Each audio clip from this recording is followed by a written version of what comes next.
जय हिंद आप सभी को।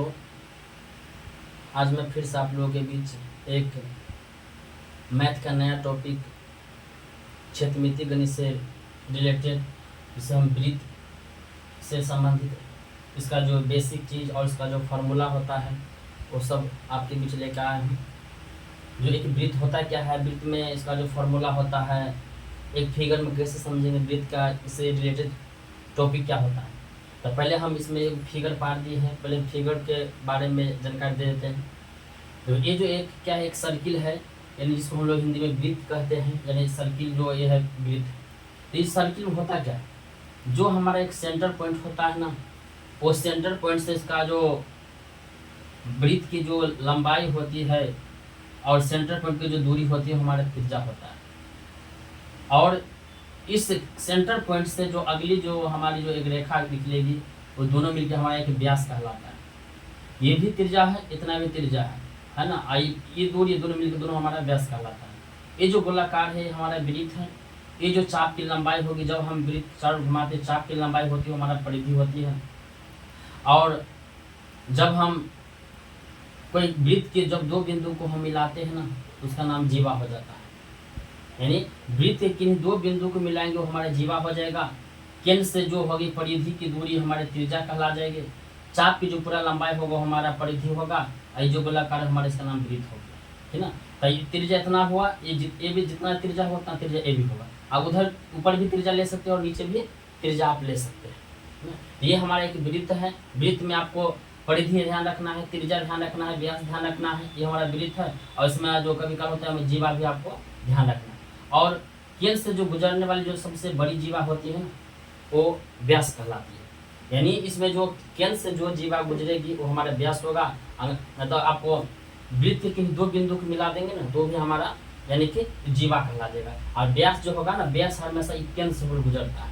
इतना दूरी त्रिज्या कहलाएगा, ये भी त्रिज्या होगा। यहाँ व्यास लिख दिए हैं, यानी इसको आर से दिखाया जाता है और व्यास को डी से, है ना। अब ये हमारा एक वृत्त से संबंधित आपको फिगर हो गया।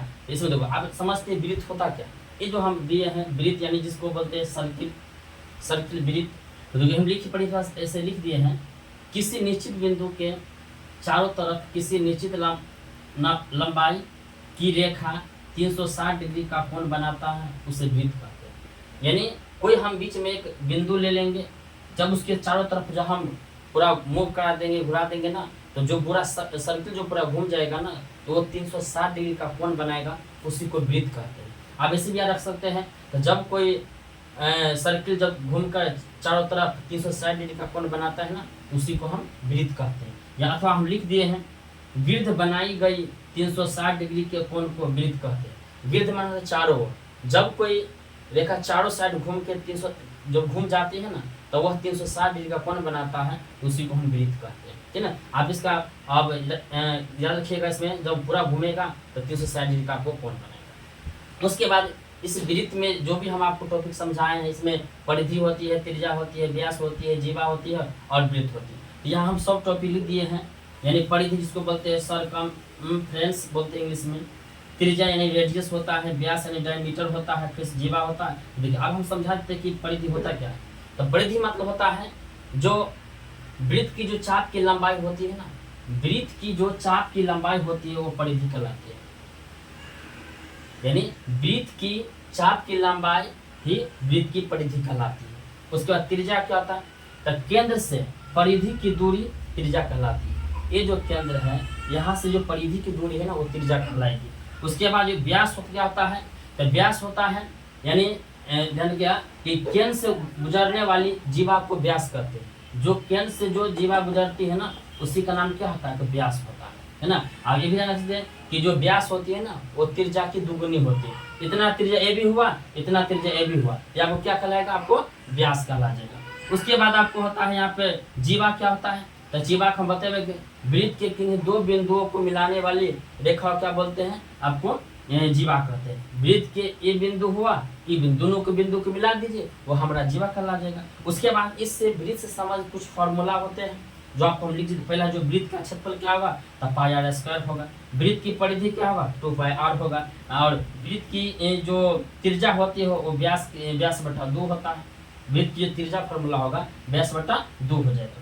उसके बाद आपको हो जाएगा यहाँ पर वृत्त का जो व्यास होगा 2 गुने त्रिज्या होगा, यानी d बराबर 2r भी लिख सकते हैं। और जो पाई इसमें जो इस्तेमाल होता है, पाई होता है परिधि और व्यास के जो अनुपात होता है उसी को पाई भी कह सकते हैं। यानी पाई बराबर परिधि बटा व्यास, यहाँ पाई हो गया ना, तब परिधि बटा में व्यास मतलब 2r होता है, त्रिज्या होता है, यहाँ पे जो होता है व्यास बटा 2r होता है ना, तो व्यास जो हम 2r लिख लिए, क्रॉस मल्टीप्लाई जो करेंगे ना तो क्या होगा, पाई गुने 2r, 2 पाई आर हो जाएगा। तब परिधि जो फार्मूला होता है ना, बताए थे परिधि की फार्मूला जो होता है वृत्त की परिधि 2 पाई आर होता है ना, तब फार्मूला कहाँ से आता है, जो ई जो होता है ना पाई बराबर परिधि बटा व्यास होता है, तब पाई बराबर परिधि व्यास बराबर होता है 2r, यहाँ 2r लिख दे, क्रॉस मल्टीप्लाई करेंगे तो परिधि बराबर क्या 2 पाई आर होता है, फार्मूला होता है वृत्त की परिधि 2 पाई आर होता है। उसके बाद हम यहाँ पर नोट में भी कुछ लिख दिए हैं कि त्रिज्या जो होती है ना, त्रिज्या व्यास की आधी होती है, ये जो आधी, हाँ त्रिज्या जो होती है, ये जो त्रिज्या होती है ना, त्रिज्या वो व्यास की क्या होती है आधी, क्या व्यास तो पूरा हो जाएगा, यहाँ से यहाँ पूरा व्यास हो जाएगा, तो त्रिज्या तो आधा होती है ना, इसलिए नोट लिख दिए है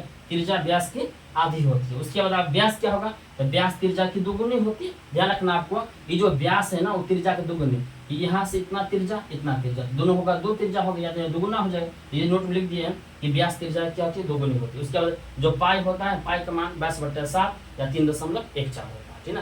तो ये है आपको वृत्त से संबंध जितने भी आपको वृत्त में जितने फॉर्मूला होते हैं, इसमें क्या क्या टॉपिक पॉइंट आता है वो सब आपको हम लिख दिए हैं कि आप वृत्त से रिलेटेड जितना भी आपको क्वेश्चन आएगा उसमें आपको समझने में कोई दिक्कत नहीं होगा। ओके, ठीक है। अगर आपको वीडियो अच्छा लगा हो तो हमारे चैनल को सब्सक्राइब कर दीजिए, और जिससे हम जो भी आपको कुछ बेसिक चीज़ बताए आपको मैथ से रिलेटेड तो आपके पास पहुंच जाए, जिससे आपको समझने में कोई दिक्कत ना हो। ओके।